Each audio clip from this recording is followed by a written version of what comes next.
satisfação começar mais um programa Gente que Fala. Eu sou Liliane Ventura e depois de umas ferinhas aí rápidas, né? Eu quero aqui agradecer de público a participação da Sônia Presta, do meu querido doutor Blatt, que esteve à frente desse programa. Olha, gente, eu tenho que agradecer de coração, porque é uma honra ouvi-los aqui e vê-los ocupando essa cadeira que a gente há 8 anos já o faz com muito carinho, viu? Então, aqui meu agradecimento de público ao doutor Luiz José Carlos Blatt e também a minha querida Sônia Presta, pelo carinho de ter estado aqui comandando Gente que Fala. Dizer que eu estava morrendo de saudade e quero te convidar para você participar do nosso programa ao vivaço, é isso mesmo. Você nos acompanha simultaneamente pela Rádio Trianon 740 AM, pela Rádio 810 AM de Santos, também pela TV Ética e tvexito.com.br. 2 TVs aí à sua disposição ao vivaço. Esse programa está à sua disposição lá, bem como tantos outros que nós temos na nossa grade, que com certeza, com muito carinho, com muito respeito a você, telespectador e ouvinte, a gente prepara todos os dias, tá? Hoje, no programa Gente que Fala, você pode, de 12h a 1h, participar ao vivo através do telefone do ouvinte. Pega papel e caneta aí, que eu vou dar os destaques, já eu forneço o telefone. Metrô pode chegar aos 100 quilômetros de linhas em 2014. Olha que maravilha, você é usuário do metrô? Já tenho que comemorar, hein? CNBB, criação contra tráfico de pessoas. Reuso de água ajuda a amenizar problemas de estiagem. 90 mil crianças estão à espera de vaga, sabe aonde? Em creche em São Paulo.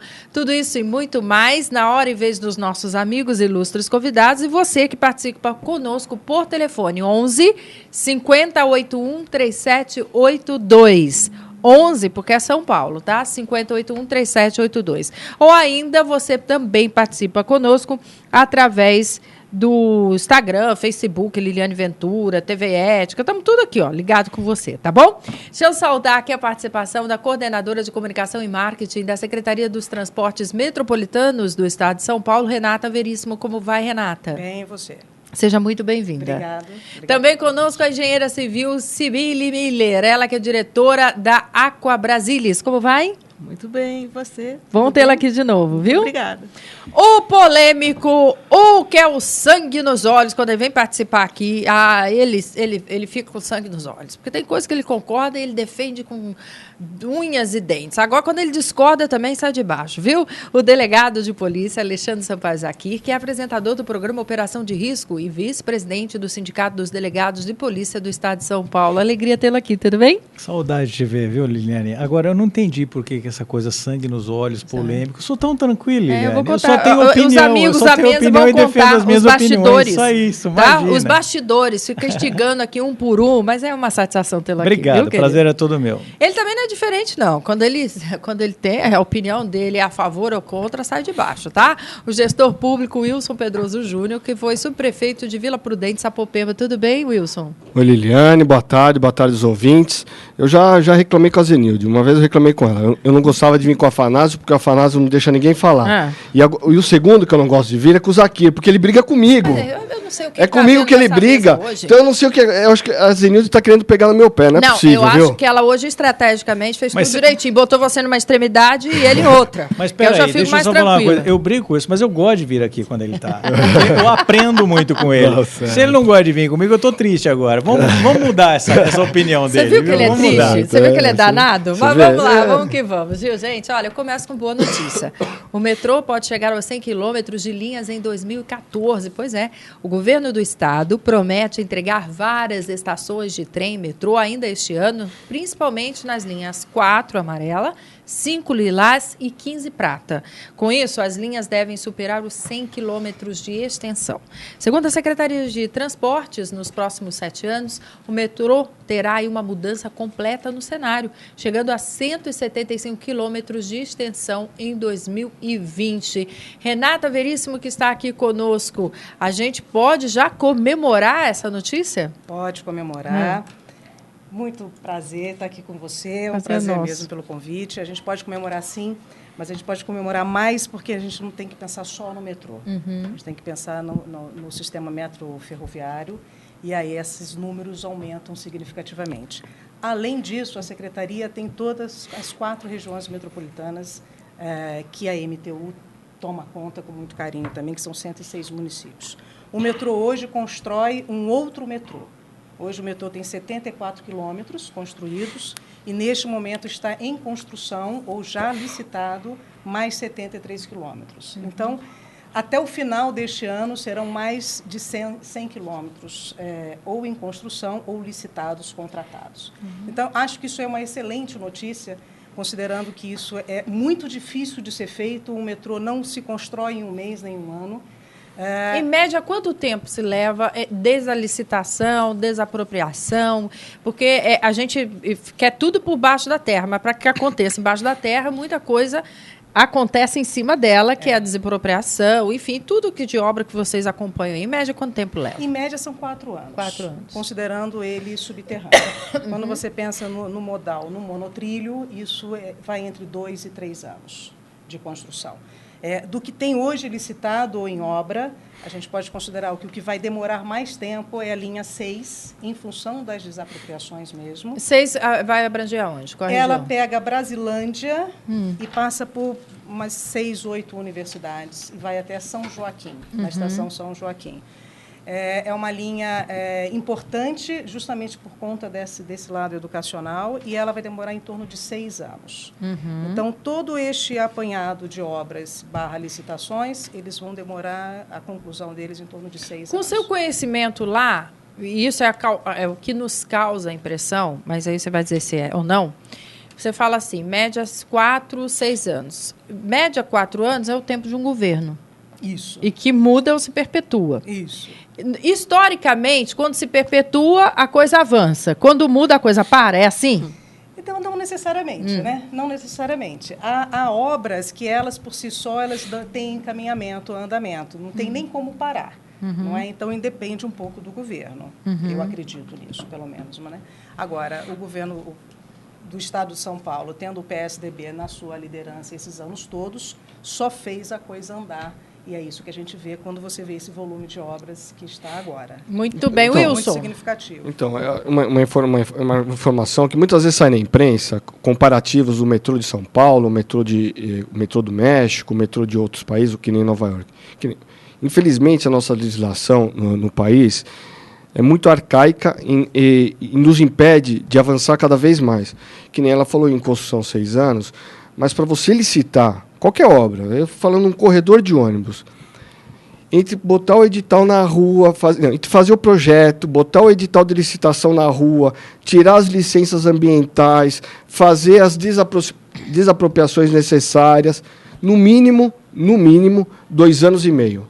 2 anos e meio. Isso antes de começar a obra. Teve a ideia. Vamos botar o projeto na rua. Aí você faz um projeto funcional, que é um traçadinho básico. Aí você faz uma licitação que tem que fazer o tal de projeto básico e executivo. Aí esse projeto prepara para fazer o projeto de licitação da obra. E nesse interim começa a tirar as licenças na CETESB, meio ambiente. Nossa, mas tudo isso, 2 anos? 2 anos e meio. Por causa da burocracia. Burocracia. 2 anos e meio. O próprio governo atrapalha o governo. O próprio governo atrapalha o governo. Tanto é que a Dilma tentou até fazer um governo federal, mudou uns termos na licitação para adiantar os projetos que seriam os aeroportos, o trem-bala, que é a do Rio-São Paulo, que nada saiu. Mas ela tentou mudar o procedimento, que mudava, na verdade, 6 meses. Você baixava de 2 anos e meio para 2 anos.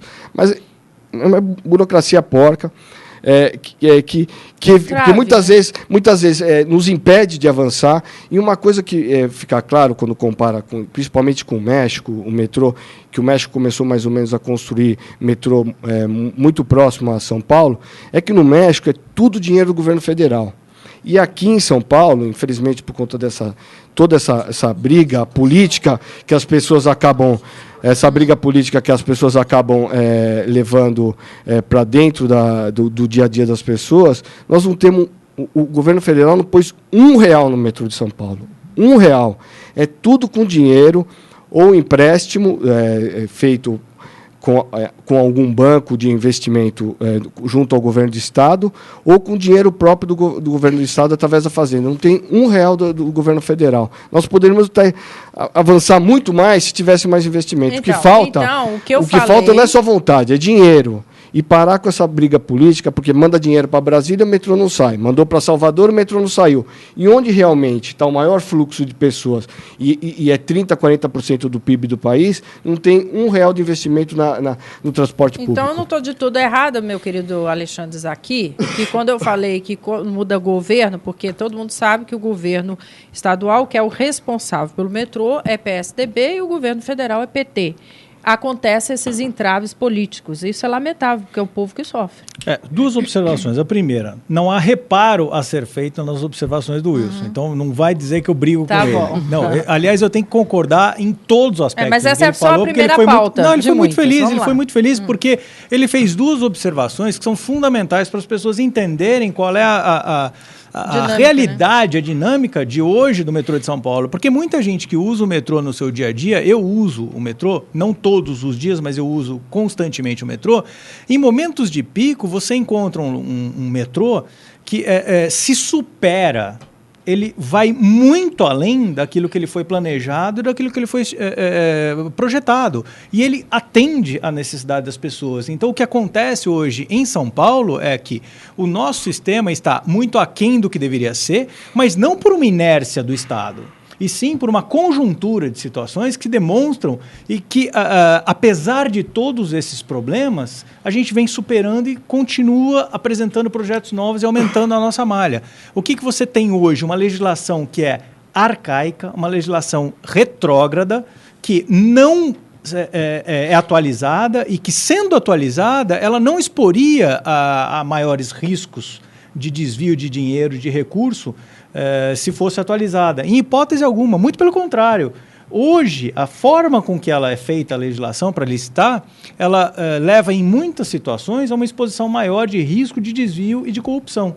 E hoje o Estado de São Paulo não encontra respaldo de governo federal em nenhum aspecto no que diz respeito a transporte público. Isso é uma vergonha o que acontece em São Paulo. Agora, o Estado ele tem que contar com recurso federal para poder ampliar a malha. Isso é um custo muito elevado para você sobrecarregar, mesmo sendo o estado mais rico da federação, é um recurso muito elevado. O metrô custa caro, só que vale muito a pena. Mas então, quais são os critérios para que isso aconteça? É amigo do rei ou da rainha? Mas isso é o critério que não pode existir num país sério. Se você partir de oposição... Mas é isso que eu expliquei? Olha, Liliane, amigo do rei e da rainha? Hoje a gente vê essa realidade. É muito triste, né? É muito triste. Agora, é importante que os dois lados exponham os problemas, né? Se o governo federal está encontrando alguma dificuldade para investir em São Paulo, porque o governo de São Paulo não aceita, então ele vem e expõe. Porque eu duvido que isso aconteça. Se o governo de São Paulo não encontra apoio no investimento do governo federal, tem que mostrar para a população. E aí a população, ficando esclarecida, ela vai ter mais critério e mais embasamento para poder fazer as suas escolhas nos momentos adequados. Muito bem, todos aqui vai concluir agora a engenheira civil, Sibili Miller, mas você pode opinar sobre esse assunto se tiver comigo ao vivo de 12h a 1h, tá? Através do telefone do ouvinte, que é o 11-5081-3782. Muito bem, Sibili, fala aí qual a sua opinião, né, em relação ao metrô. É usuária do metrô? Às vezes eu uso, sim. Abaixa um pouquinho o microfone para aparecer seu rosto. Isso. Obrigada. Então, eu acho o seguinte, que existe o aspecto político, né, que é lamentável que se faça ser amigo do rei ou não, né, as coisas funcionam ou não, mas tem um aspecto que também deixa de ser visto, que é o aspecto de projeção da população, o crescimento da população, que deve ser visto principalmente quando se trata de transporte. Mas aí, quando fala assim, eu também penso que deveria, pelo menos, ser proporcional à arrecadação. Cresce a população, cresce a arrecadação, cresce a economia e, portanto, teríamos mais dinheiro. É isso que eu imagino. Se eu estiver errado, alguém me corrige. Sim, com certeza. Mas quando você projeta um sistema de transporte, você tem que também projetar para onde a cidade vai crescer. E onde você vai colocar as escolas, onde você vai colocar as universidades. Nós estamos falando do plano diretor, né? Exatamente. Esse como também foi dito está aqui, dormindo um pouquinho, né? Tá adormecido. Sim, as coisas aí, né? têm que estar integradas. Né? As coisas têm que estar integradas e planejadas, e não para hoje, amanhã, para o próximo mandato. Elas têm que estar planejadas para daqui 20, 30 anos. 2 décadas, 3, Sim, é verdade. Então, eu vejo dessa forma, e integradas o metrô, o ônibus, o trem, quer dizer, isso tem que estar integrado a médio e longo prazo. Então, eu vejo que isso no Brasil, nós carecemos muito disso. Que foi o que você acabou nos dando como notícia ele já também. está, né? Seja fisicamente, seja enquanto tarifa. Sim. Ele já é integrado já há alguns anos. Sim. O que nós vemos é a insuficiência de quantidade de construção mesmo. Né? Sim, mas a gente Na década de 80, não se teve tanto investimento por falta mesmo de recursos. Era uma outra realidade o Brasil. Né? Sim, e também o governo do Estado tinha uma outra situação econômica. Então, por isso, o retardo em algumas obras. Mas nós estamos aquém da necessidade, quer dizer... Hoje, a gente já devia estar prevendo o que vai ser necessário daqui a 20 anos. Quer dizer, se há 20 anos atrás nós não previmos, hoje a gente teria que prever. Então, o que a gente está fazendo agora é muito pouco. É muito pouco. Né? A gente sabe disso. Quer dizer, por maior que seja o esforço, e não estou aqui minimizando o esforço de ninguém, ele é pequeno, perto da necessidade da cidade. Que está crescendo e... Bom, para quem entende, para quem não entende, né? Ruas que comportariam só casas têm arranha-céus. E aí é óbvio que vai dar um nó. Vai lá na minha região, lá, plano diretor, vocês não passam por lá, mas faz muitas décadas. Não só isso. Eu falei, eu ainda não estou ganhando para comprar um helicóptero, porque lá só dá para chegar agora de helicóptero. Então, as construções são assim mesmo, né? O setor imobiliário está a todo vapor, mas o que não se tem é o trabalho perto de casa, não é? Então, as pessoas continuam morando no extremo leste da cidade, no extremo sul da cidade, e trabalhando na Paulista. Né? Então, assim, fica difícil mesmo para um transporte público atender a esta realidade. Então, há de se ter uma mudança de comportamento neste sentido enquanto sociedade. Então, mas aí você me perdoa. Eu preciso ressaltar o seguinte. Há uma falta de responsabilidade hoje, do ponto de vista da prefeitura, em administrar isso e seguir com o plano diretor. O plano diretor é que tem que fazer isso. Não adianta o governo fazer isso. O governo tem que dar a infraestrutura e a estrutura para isso tudo. Agora, é fundamental a prefeitura incentivar a abertura de novos comércios, novas indústrias, novas empresas em locais próximos para minimizar esse deslocamento. Sim. Se a gente for pensar em projetar para daqui 20 anos o que a nossa realidade de hoje, daqui 20 anos nós vamos ter que ter metrô, estação em cada quadra. E mesmo assim não vai ser suficiente. Não vai ser suficiente. É o famoso... É como pensar em segurança pública com a cabeça de gestores antigos que dizem, tem que aumentar o número de policiais. Não é aumentando o número de policiais. Porque se eu for aumentar o número de policiais para a quantidade de crime que acontece hoje no país, eu vou ter que ter quase que um policial para cada pessoa. E eu não tenho que imaginar isso. Eu tenho que usar tecnologia, usar gestão. E é isso que a gente cobra tanto dos políticos que hoje estão exercendo os seus mandatos. É o famoso cachorro correndo atrás do próprio rabo, né? Porque a própria prefeitura ou o governo ou o que seja, jogam a sociedade cada vez mais para o fundão. Até por conta dessa história de PTU, essas coisas, as pessoas vão para o fundão, aí elas ficam lá 20 anos, alguém acorda e fala assim, mas ali falta hospital, ali falta UPA, ali falta transporte público. Mas depois de 20 anos, por que não planejou? A hora que viu aquela imensidão de pessoas, porque não é do dia para a noite, não é do dia para a noite. Dá para você fazer um planejamento, junto até com o plano diretor, imaginando o volume de pessoas que vão morar no determinado bairro, e aí sim, constrói o hospital, já constrói a UPA, e as pessoas vão se adaptando àquele local. Infelizmente, o que acontece é isso. A prefeitura primeiro coloca o assentamento, coloca as pessoas, vai empurrando as pessoas para o fundão, e depois faz o famoso, agora falta investimento para a saúde, agora falta investimento para a área de transporte, agora falta investimento para a área de educação, agora falta investimento para a área de creche. Para a área de creche. Sistema viário que aguente isso. Para a área de creche. O que faltou é planejamento. Tem até uma notícia aqui, que a gente vai comentar depois de creche, que hoje o maior problema de fazer creche é que não tem espaço físico para construir. Esse assunto aí, Rayala, vamos entrar nesse assunto de não creche. Não tem espaço físico. O Wilson Pedro já fala, já comenta. 90 mil crianças, gente, estão à espera aí de vaga em creche aqui em São Paulo. A fila de espera por vagas em creches, muda a notícia aí, por favor. Em creches de hoje, eles têm lá 90.429 crianças, seguindo a Secretaria Municipal de Educação. Os números mostram que em um ano a procura cresceu 14,17% contra 11,9% das matrículas. A secretaria afirma que vários fatores aí colaboram para que isso aconteça, como qualidade do atendimento, número de nascimentos e quantidade de famílias que se mudaram para a cidade. Estaria entre as justificativas. Já vi que vai dar problema aqui agora. O que é? Doutor Zaquim está rindo do quê? Não, deixa o Wilson comentar. Eu estou rindo da justificativa que foi dada. Não vou nem... Não, deixa o Wilson falar. Então, Wilson, faça o seu comentário. Voltando um pouco. Isso aqui o que é? Foi falta de planejamento.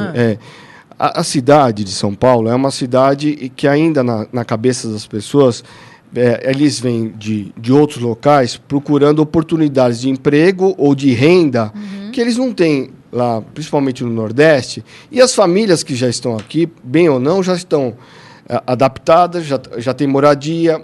Alguns moram de invasão há 200 anos e sabem que dificilmente vão sair de lá e trazem as suas famílias para ocupar o mesmo espaço.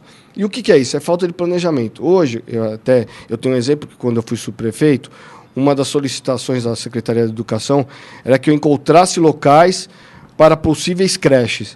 Mas os locais públicos que existem hoje não comportam uma creche por N motivos. Porque tem também algumas nuances que a legislação coloca. Não pode ser perto de córrego porque corre o risco da criança cair. É justo. Mas os terrenos que tem hoje são pro fundão e são perto de córrego, são perto de lixão, é perto de morro, porque os principais terrenos já foram ocupados de alguma forma. Então, a dificuldade hoje não é só de alocar as crianças nas creches, e sim de construir novos locais para ter novos locais de creche. São 90.429 crianças vem falar que a qualidade do atendimento melhorou, que o número de nascimentos, a quantidade de famílias. Pelo amor de Deus, isso aí é previsível já há 20 anos. É só pegar o IBGE, todo ano ele faz pesquisa e dá a quantidade de pessoas que vão ter daqui 20 anos, 30 anos. Isso aqui é desculpa esfarrapada, isso aqui é de pessoas que não sabem a realidade da cidade de São Paulo e não sabem informar que falta planejamento. E aí não é só esse governo, são em todos, porque essa falta de creche não é só de agora também. Já vem lá de trás, é isso. O ano passado aumentou 11,9%, mas não conseguiu construir a quantidade suficiente para cumprir. O governo Kassab até ampliou o número de vagas, mas foi insuficiente. Por quê? Faltou planejamento. Tentou arrumar locais para construir. Não tem local.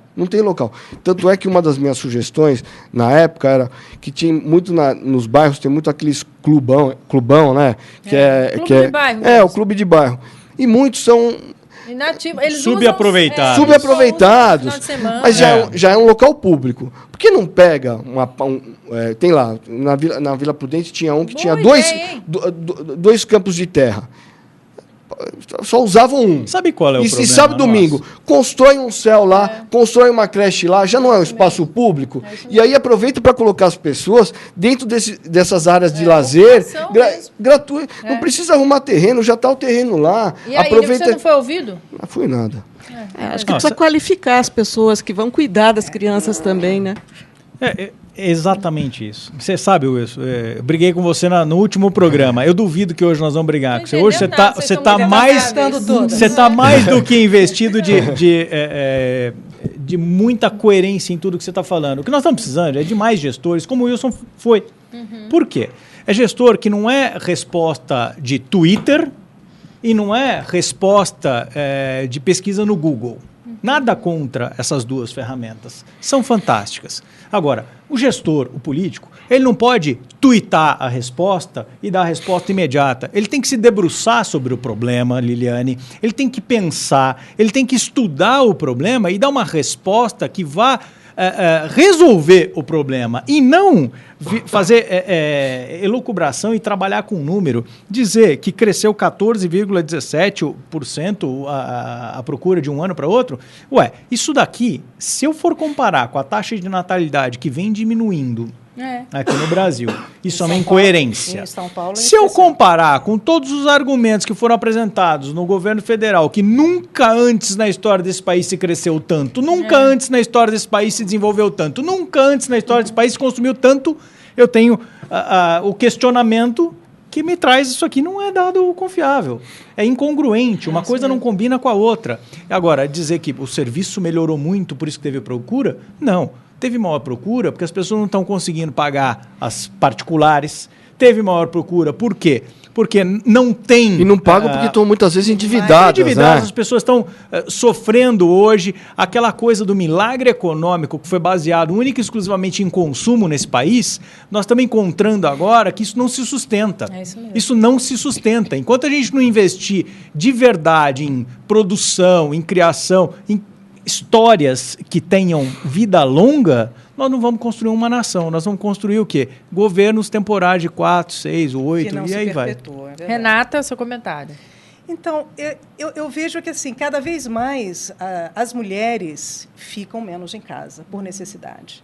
Né? Antigamente, você até via assim, eu vou trabalhar meio período, porque o marido está segurando a onda, hoje não tem mais esse marido, não é? A classe de D, E, F, Z... não tem mais esse marido ajudando, ela vai procurar um trabalho o dia inteiro. Ela precisa da creche. Onde vai deixar essas crianças? Né? Elas vão ficar na rua. E aí, na rua, aprende muito, muito rápido, tudo que não se deve. Não é? Enquanto os governos não priorizarem o que, de fato, vai mudar a cabeça das pessoas e o comportamento ao longo de 20, 30, 50 anos, meio século, é a educação. Então, quanto mais educação a pessoa tem, menos ela fica doente quando ela fica adulta, menos hospital ela vai Aí, Renata, só fazendo um parênteses, depois não adianta culpar a polícia que não combate a criminalidade, que não tem situação. Por quê? Porque se não dá educação, você está criando bandido. Ou se constrói escola ou se constrói cadeia. Eu prefiro construir escola. Muito bom. Sibeli, seu comentário? Nossa, aqui tá afiado hoje, hein? Mas eu tô achando graça dos elogios.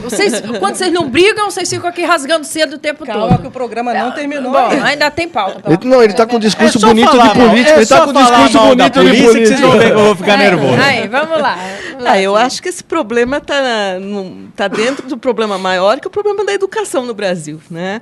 Infelizmente, o Brasil está em um dos últimos lugares da educação no mundo. Né? Nós temos aí visto várias reportagens que põem o Brasil lá embaixo. Né? E isso vai ter consequências muito feias para o Brasil mais para frente. Né? Nós estamos perdendo o lugar na tecnologia, na ciência. Então, isso acho que é muito preocupante. Né? Então, essa parte das creches, ela é só uma partezinha desse problema. Né? É o começo da educação, é o começo disso tudo. Então, eu acho que a gente teria que ter uma visão de que a gente tem que investir muito mais na educação.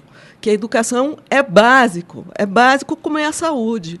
E são os principais itens que não estão sendo vistos como prioritários nesse governo. Né? Nesses governos. Né? Eu acho que a gente teria que reverter isso. Nós, sociedade, teríamos que reverter isso. Bom, o que o governo não faz, né? Muitas vezes quem faz e tem feito realmente são as instituições religiosas. Como olha essa aqui, bonita essa campanha que começou ontem, na verdade. CNBB, Criação contra Tráfico de Pessoas. Pois é, a Conferência Nacional dos Bispos do Brasil lançou aí a campanha Fraternidade e o Tráfico Humano, que tem como objetivos principais a denúncia do crime e a reivindicação de políticas públicas para a reinserção das vítimas, gente. Olha que bacana, viu? Segundo o Ministério da Justiça, os inquéritos sobre tráfico de pessoas são muito poucos em relação ao volume do crime, porque há resistência a fazer denúncias, doutor Alexandre Zakia. É a subnotificação, Liliane. E isso daí é reflexo daquilo que a gente pode chamar de credibilidade da instituição. E a falta de credibilidade de uma instituição é extremamente preocupante para quem quer viver numa sociedade democrática. Democracia, eu já falei várias vezes para você aqui, tenho testemunhas disso.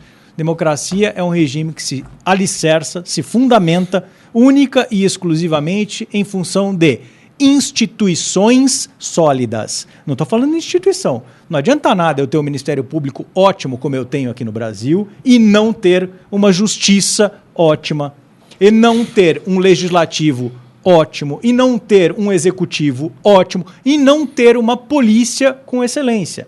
A polícia, ela precisa, a educação, a saúde, são as instituições que vão garantir à sociedade que a gente vai continuar vivendo em democracia. Liliane, é fundamental buscar-se, exigir e cobrar da polícia respostas à altura. Mas para eu cobrar e exigir resposta à altura, eu tenho que dar estrutura. Sem dar estrutura, eu não vou conseguir exigir e ter resposta à altura. Subnotificação é um fenômeno que não é exclusivo do Brasil. É um fenômeno que abarca em todos os países do mundo. Isso é reflexo de muitas vezes a pessoa ter sido vítima do crime, não confiar inteiramente ou não querer se expor. Não. Agora nós vamos brigar. Isso acontece. Vamos brigar, senhor delegado de polícia, vá fazer um boletim de ocorrência e vai ver o que é ficar sentado lá 3 horas. O povo está cansado. Aliás, eu queria saber com o senhor como delegado, o que raio que acontece lá que você chega e não é atendido de imediato e a coisa não funciona? A gente acontece fala da saúde, o seguinte, Liliane, não é pizzaria. Liliane, não é pizzaria de delivery, me manda 2 de frango com catupiry e 1 de queijo, uma marguerita. Não é assim. Liliane, eu tenho que ter estrutura. O delegado não sei onde que tá. Eu posso falar? Eu posso falar? Começa por aí. O que é uma delegacia de polícia? A delegacia de polícia é igual um pronto-socorro. Liliane, eu trago o paralelo. Pensa num hospital. Eu tenho o sistema de saúde, eu tenho o sistema de justiça. No sistema de justiça, eu tenho a UTI, que é o Poder Judiciário e o Ministério Público, que cuidam dessas coisas extremamente graves. E a delegacia é o pronto-socorro. Eu tenho que saber quais são as necessidades que entram no pronto-socorro. Liliane, a falta de educação e de informação do povo faz com que qualquer um que perca o seu documento corra para uma delegacia para fazer o BO de perda e extravio do seu documento. Liliane, o valor que isso tem é exatamente o mesmo valor que teria de eu fazer uma declaração unilateral na minha casa e estar no cartório. O senhor vai me desculpar de novo. Deixa eu terminar. Se tivesse uma fila para que isso acontecesse, não. Quantas vezes mas aí é o que eu estou dizendo, mas é exatamente o que eu estou dizendo, Liliane. Não tem nenhum boletim para acontecer, o cara fala, não, só para dar esse flagrante, eu acho melhor só ir embora. O próprio policial fala isso. A própria instituição está corrompida e corroída. Mas, Liliane, eu não estou discutindo 3 horas, isso. 3 horas para um flagrante, 4 horas, 5 horas para um flagrante, o cara vai embora. Não, peraí. Antes do comercial, 1 segundo só que eu quero falar uma coisa. É muito importante. O que eu estou dizendo é o seguinte, para você cobrar a excelência que nós estamos aqui defendendo e que eu quero que a polícia tenha essa excelência, eu tenho que dar essa estrutura. Liliane, eu não posso imaginar que um cara que estudou e que treinou para ser policial, para investigar bandido e criminoso, seja preparado o suficiente para poder fazer um atendimento social numa delegacia. Esse cara não tem traquejo para isso, eu não quero, é desviar a mão de obra. É a mesma coisa que eu pensar no metrô, eu pego o cara que conduz o trem e ponho ele para ficar olhando a catraca. É outra formação, é outro mote, é outro viés. Então eu tenho que ter o quê? Eu tenho que ter atendimento social. Agora, criou-se no passado uma história de uma política de, não muito responsável. Vamos abrir distrito. Saíram abrindo distrito em tudo quanto é lugar da cidade. Sendo que eu não tenho que abrir distrito em todos os lugares da cidade para atender a população. Eu tenho que dar transporte eficiente para a população, poder chegar em um lugar onde ela tem estrutura e seja bem atendida. Liliane, quantos fóruns eu tenho na cidade? Agora, eu tenho que ter estrutura no lugar, eu tenho que ter, não preciso ter uma delegacia em cada bairro, eu tenho que ter uma delegacia próxima a um local que tenha acesso fácil às pessoas e que funcione, que tenha estrutura, onde eu tenha um atendimento social, onde eu tenha psicólogo. As pessoas entram lá vitimadas. Não, e que faça um boletim. As pessoas entram lá vitimadas vergonha. pela falta de segurança que existe hoje na sociedade e não encontram o que tem que se encontrar. Hoje, nos pronto-socorros, a pessoa entra e já recebe a pulseirinha. É vermelha, é verdinha, não sei o quê. Depende do quê? Da dor que você está sofrendo. Agora, precisa passar por um pré-diagnóstico isso e ser encaminhado para o local correto. Só que eu não tenho isso. É tudo no mesmo lugar. É tudo o mesmo médico atendendo. Fala, o que é isso? Então, primeiro que eu não ia elogiar o Zaquê, mas essa questão de boletim de ocorrência melhorou bastante. Melhorou bastante. Melhorou bastante. Hoje eles eram a questão de a gente poder fazer o boletim de ocorrência via online para aquelas coisinhas menores, que nem furtos de celular, essas coisas, nos deu uma facilidade e nos preveniu de porque tudo era na delegacia. Tudo você vai na delegacia, roubaram meu celular. E muitas vezes tem que fazer... O correto é fazer sempre boletim de ocorrência, mas muitas vezes você vai fazer o boletim de ocorrência porque ou você tem seguro, ou seu celular é corporativo, você tem que justificar para a empresa que você não perdeu, que você foi roubado, furtado, ou o que seja. Então, eu acho que essa história do boletim de ocorrência melhorou bastante. Mas eu queria dar eu queria falar um pouco dessa notícia aqui, dessa história como que se diz? CNBB. Mas você fala depois do comercial, então, porque eu tenho que fazer um comercial rapidinho. E a gente continua aqui, viu, gente? Chamando a sua atenção para esses assuntos pertinentes ao nosso dia a dia. Vamos e voltamos rapidinho. Até já. Pronto, agora que eu fiz TV Êxito nas redes sociais. Siga no Twitter e curta nossa página no Facebook. Saiba primeiro o que acontece na nossa programação. Vídeos, fotos, notícias e bastidores. TV Êxito, a sua TV na web. Olá, o programa Rosana Bene e Amigos recebe muitas personalidades. Inclusive, você vai saber de vidas. Vidas da área artística, social, política e empresarial. Número 4. Você foi logo no 4. Você vai saber também como ser feliz, equilibrando sua vida mental, espiritual e física.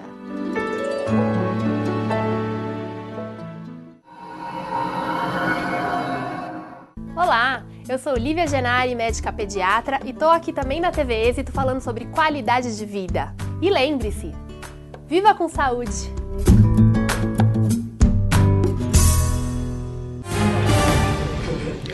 Olha, eu estou de volta aqui com o programa Gente que Fala e quero também estender o meu agradecimento pela condução desse programa no momento que eu estive ausente, do meu querido Zancopé. Zancopé, um grande abraço. O meu muito obrigada também por você ter estado aqui conduzindo com muita maestria o programa Gente que Fala, tá bom? Gente, está comigo por telefone o Augusto Fernandes da Silva, ele que é assessor da presidência da AFEPESP. E hoje nós vamos falar da Escola AFEPESP, que é um projeto dela, né, voltado para a educação profissional. Os cursos são voltados somente para os servidores públicos? Bom, alô? Boa tarde, Liliane Ventura. Boa tarde aos debatedores do programa e boa tarde também aos ouvintes do Gente que Fala. Nossos cursos, eles são na modalidade online da Escola AFEPESP. Hoje os cursos são mais abrangentes e voltados tanto para servidores públicos quanto para profissionais da iniciativa privada. E qual é o objetivo da Escola AFEPESP? Para as diversas áreas. Ótimo. Pois não? E qual o objetivo, então, da Escola AFEPESP? O objetivo é capacitar e qualificar por meio de educação de qualidade com suporte ao aprimoramento da carreira de seus alunos. A administração pública e o mercado de trabalho estão em uma constante evolução e os profissionais devem se preparar ou se adaptar através de cursos adequados e cursos atuais. Então, vamos falar dos cursos disponíveis? Bom, nós temos uma gama de cursos disponíveis e outros que estão sendo preparados ainda para o ano 2014. Dentre eles, nós temos os cursos de Relações Humanas no Trabalho, o curso preparatório para concurso de promoção da Lei do Governo do Estado, também o curso de Memorização e Concentração, Resiliência, que é um tema que também está muito em moda, e a Saúde no Trabalho.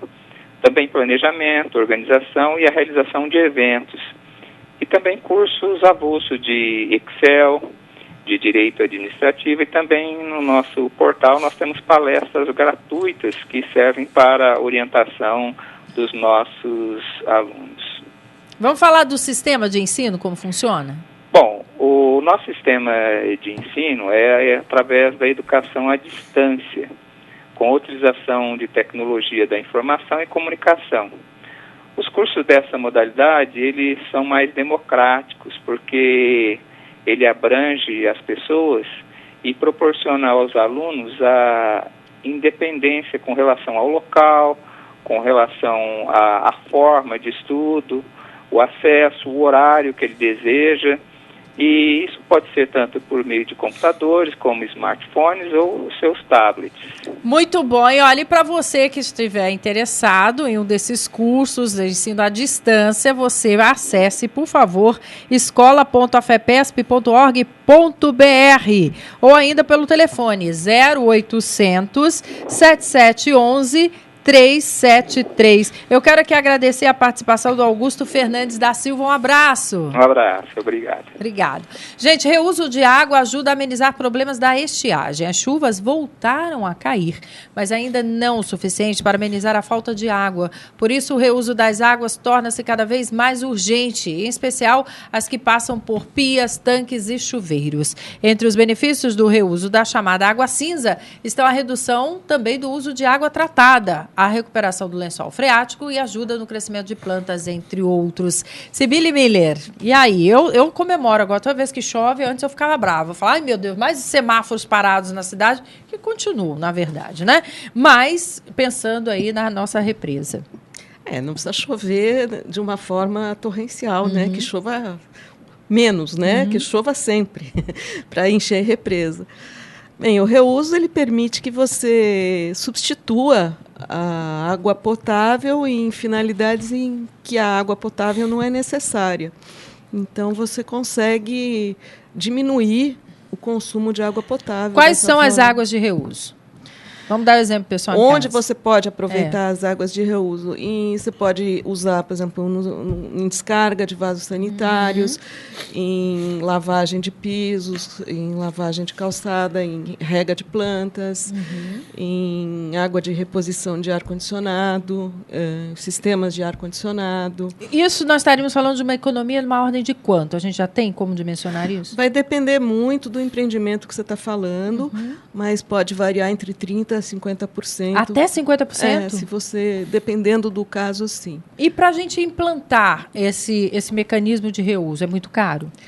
Não, se for implementado na fase de projeto, se já foi previsto na fase de projeto e implementado durante a construção, ele praticamente não pesa no custo da construção.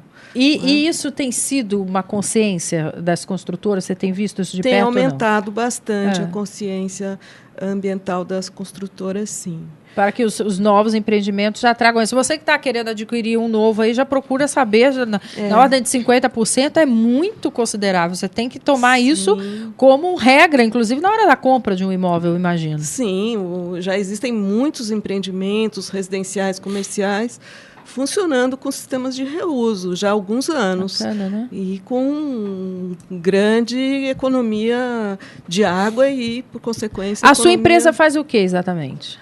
Faz projetos e fornece sistemas de tratamento de águas e de reuso e aproveitamento de águas de chuva. E aquelas construções que já existem, elas também podem facilmente ser adaptadas ou não? Requer muito malabarismo para que isso aconteça? Depende de cada caso, né? Porque você tem que separar as tubulações de água potável das tubulações de água de reuso. Então, é um caso, cada caso é um caso a se estudar. Então, existem casos em que provavelmente você vai ter vai ter que quebrar mais parede, outros menos. Mas, tecnicamente, é possível.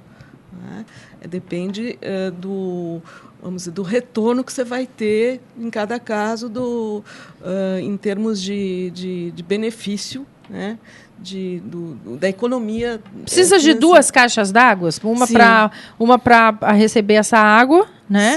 Que vai ser reusada, né? E outra de água potável. É assim que funciona? Sim, você precisa de uma caixa da água potável e uma caixa d'água de reuso. Eu tenho uma dúvida. Pois não. Eu queria te perguntar uma coisa, Sibili. Existe algum incentivo do ponto de vista fiscal para projetos nesse aspecto? Não. Porque isso é uma coisa que me incomoda. Né? Era fundamental que fosse previsto pelo gestor, pelos governos, incentivos a isso. Meu filho, porque, controlava, você pagava. Você lembra que você pagava pelo controlar? Aqui, né? em vez de dar incentivo, eles cobram de você. Não, só que isso é uma falta de visão assustadora. Porque quando você incentiva isso, primeiro você vai diminuir o consumo. Hoje você vê que nós estamos à beira de um caos do ponto de vista de uso de água, né? Se pensa-se dessa forma, com um raciocínio de empreendedor mesmo, o gestor tem que ser um empreendedor. O gestor público tem que empreender para a sociedade.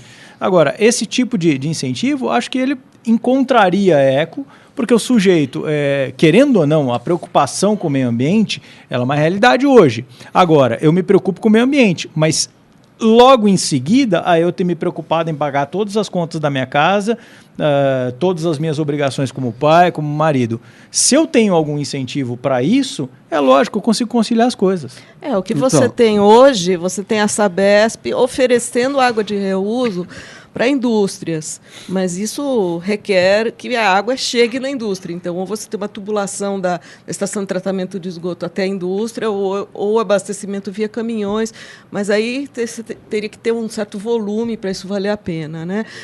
O que a gente faz é outra coisa, a gente usa no próprio local, né, do próprio prédio, da própria construção, seja um edifício comercial, residencial, um shopping center, a gente aproveita essa água, trata e devolve para as finalidades em que... Para fomentar esse negócio, se o governo der incentivo para quem for fazer isso, vai ter muito mais gente querendo fazer esses projetos. Por quê? Porque vocês têm que sobreviver, a empresa de vocês precisa vender. Agora, se tiver algum tipo de incentivo em cima disso, você consegue reduzir custo, né? Sim, com certeza. Wilson Pedroso. Então, no meu prédio, fiz a loucura de ser síndico do prédio. Né? É mesmo? Subprefeito não bastou, né? Para você, né? É a mania de querer administrar as coisas. Minha mulher fala que eu sou um louco, eu devo ser mesmo. No meu prédio já é assim, a gente utiliza, até para explicar, nós temos uma bomba que retira a água do solo lá água de drenagem? Água de drenagem. E temos também uma caixa d'água externa que faz a captação de água das chuvas. Olha que maravilha. E a gente utiliza para... Aí lava calçada, lava essas coisas.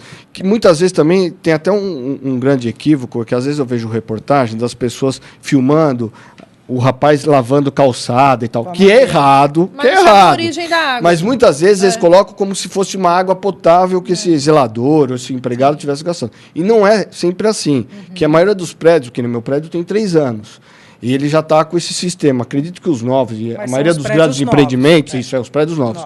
Então, mas muitas vezes filma aqueles prédios grandes e luxuosos que já deve ter esse sistema. Acho também que não deveria utilizar. Mas muitas vezes a reportagem dá como se fosse água potável, e não é verdade. Porque a maioria dos prédios novos já tem esse sistema de drenagem do solo e esse sistema de captação de água. Mas uma informação importante, duas informações importantes. Uma é que a Sabesp deveria fazer isso sempre, mas está fazendo agora, uma promoção de quem consumir 20% a menos de água, além dos 20% que vai consumir a menos, tem um desconto de 30% na conta. 30% na conta. Que deveria ser ao longo do ano. Eu sei bem, porque eu trabalhei 3 anos na Sabesp e mandei um e-mail há 2 meses atrás para a turma lá alguns amigos, perguntando se eu me enquadrava, porque os grandes fornecedores, os grandes consumidores de água têm uma tarifa diferenciada dos consumidores normais. Se o meu prédio se enquadrava nessa questão de grandes consumidores, até para conseguir um desconto, né? E aí fui informado que não, e aí eles informaram, olha, mas vai ter a promoção de 20% a menos, você vai pagar 30% a menos. Está errado. Mas uma outra questão importante é que, assim, as pessoas têm que mudar os seus hábitos. Essa é a história de não ter chuva. A intensidade do verão, pelo menos previsto, vão ser cada vez uma intensidade maior. E a intensidade das épocas de estiagem vão ser cada vez maior, que é a época de inverno e a época de verão. Então, não adianta as pessoas continuarem com os mesmos hábitos que trazem desde criança, porque a própria meteorologia mudou. O verão vai ser verão pesado e o inverno vai ser inverno pesado. Então, isso aqui não vai ser só agora. Vamos ter problema, espero que não, mas tudo que indica, pelo menos que eu tenho lido, é que no ano que vem, nós vamos ter o mesmo problema, porque vai ser a mesma coisa, inverno forte e verão pesado. Então, eu acho que as pessoas têm que começar a se adaptar e mudar os seus hábitos. A história de escovar os dentes, a história de ficar no banho, a história de vaso sanitário pingando, a história de deixar, muitas vezes, a torneira pingando, achando que aquilo é bobagem. É nada. É um consumo que deveria estar sendo utilizado de uma forma racional e estão utilizando de uma forma ignorante. Só um minutinho. No fundo, o que a gente vê é que a mudança de comportamento das pessoas se faz necessário. Né? Seja para a utilização da água, seja para a utilização do transporte público, seja para a utilização, entre aspas, da polícia. Né? Nós temos que mudar comportamentos. E isto, a educação... É fundamental. É fundamental. Né? Então, ou os governantes, gestores, eles acordam para as mudanças que a própria sociedade, sem perceber, já faz parte. Né?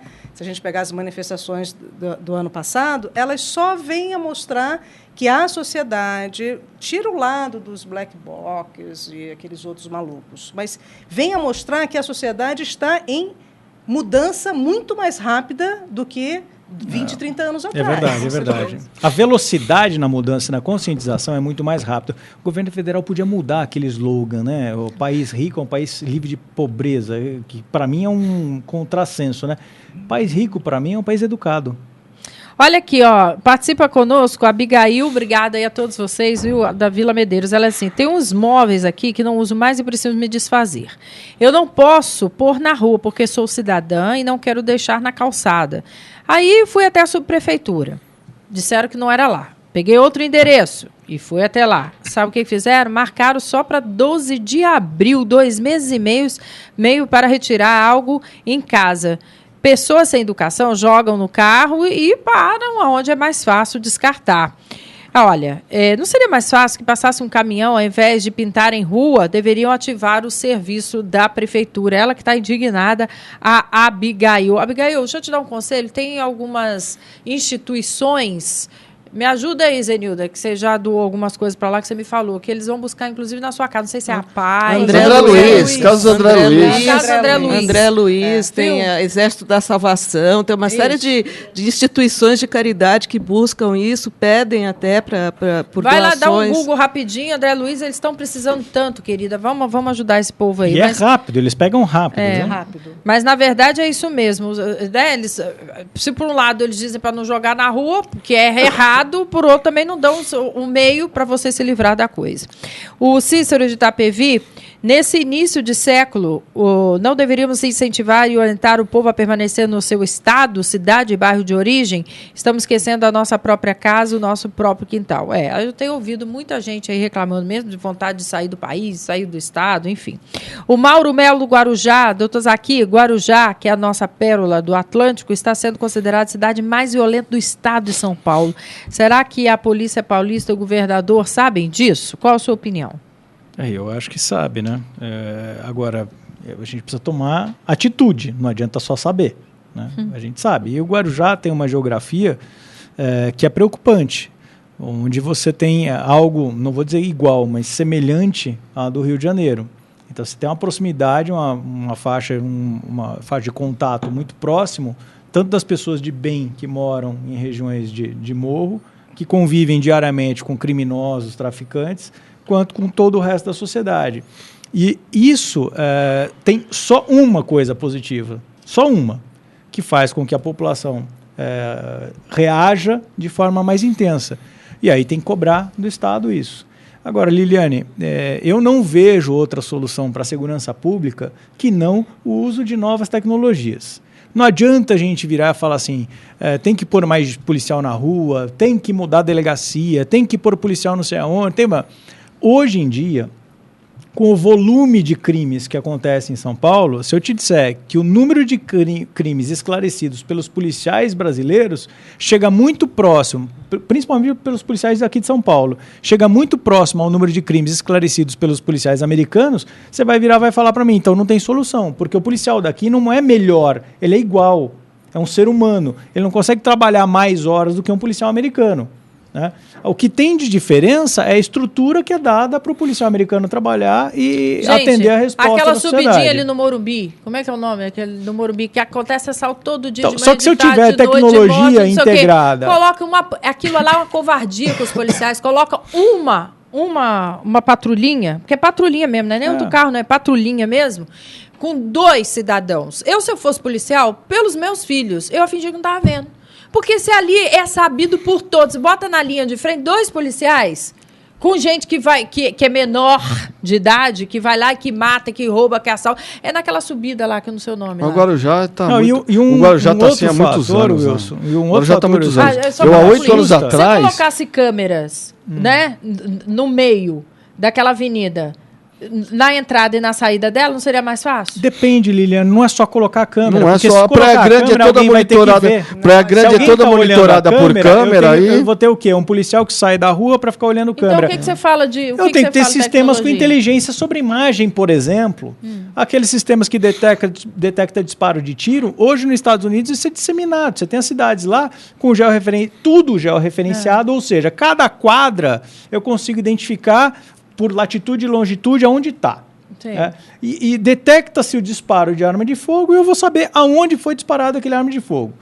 Isso é uma resposta que tem que ser automatizada, ou seja, tem que ser feita de forma não humana, mas sim por sistema, e tem que acionar imediatamente a viatura mais próxima daquele lugar. Então, não adianta reinventar. Não adianta eu virar e falar assim, não, vamos botar mais 20 mil homens, mais 30 mil homens. Eu queria tecnologia, vou falar o que é meu sonho de consumo, mas não pode trazer para cá, que é de tecnologia israelense, sabia?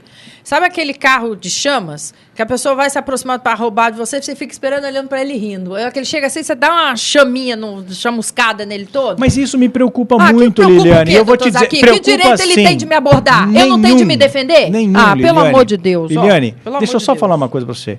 Legítima defesa é reagir com meios proporcionais à agressão atual ou iminente. Não é porque o sujeito está indo te assaltar, te abordar, que você pode tirar a vida dele. Não, espera, respira e ouve. Eu não estou aqui dizendo que nós vamos ter que ser vítima dos criminosos. Nós somos. Agora, o que eu não posso é admitir que começar a fazer justiça com as próprias mãos. Esse sentimento de fazer justiça com as próprias mãos. Nós não podemos nada. A verdade é essa. Fica dentro do carro com seus filhos. Liliane, é preocupante isso, viu? Eu bati com o meu carro. Eu vindo na minha direção com arma em punho. Eu vou ficar esperando ele chegar? Não, mas ninguém está pedindo isso. Você sabe, mas ninguém está pedindo isso. Vem com a chaminha chamuscando na orelha. Há 8 anos atrás, no Guarujá, eu fiz justamente isso que você está falando. Só que eu não vi a arma. E tomei um tiro no carro, no Guarujá. Então, porque eles estão armados. Eu morei no Guarujá e eu sabia mais ou menos como era a malandragem. Aí tava vindo 2 pivetes de bicicleta na minha direção. Falei, não vou ficar esperando ser abordado. Pode ser ou não pode, não sei. Aí eu tá dando ré, eles não tinham nem dado nada, falado nada. Aí, pá, meteram a bala no meu carro. O problema é que eu não posso passar pro cidadão essa indignação de ele tomar... Eu estou falando de tecnologia. O que adianta aprender também se depois o cara é solto? Esse é o ponto. É solto no mesmo dia. Por mais dia. que você faça, Liliane, por mais que você faça, aqui sempre você vai ter a nossa Constituição cidadã, que só dá direito. Aliás, que é uma incoerência, porque todas as casas, né, que têm os seus recursos, o que elas estão fazendo? Estão botando cerca elétrica. Por que eu não posso fazer a mesma coisa com o meu carro?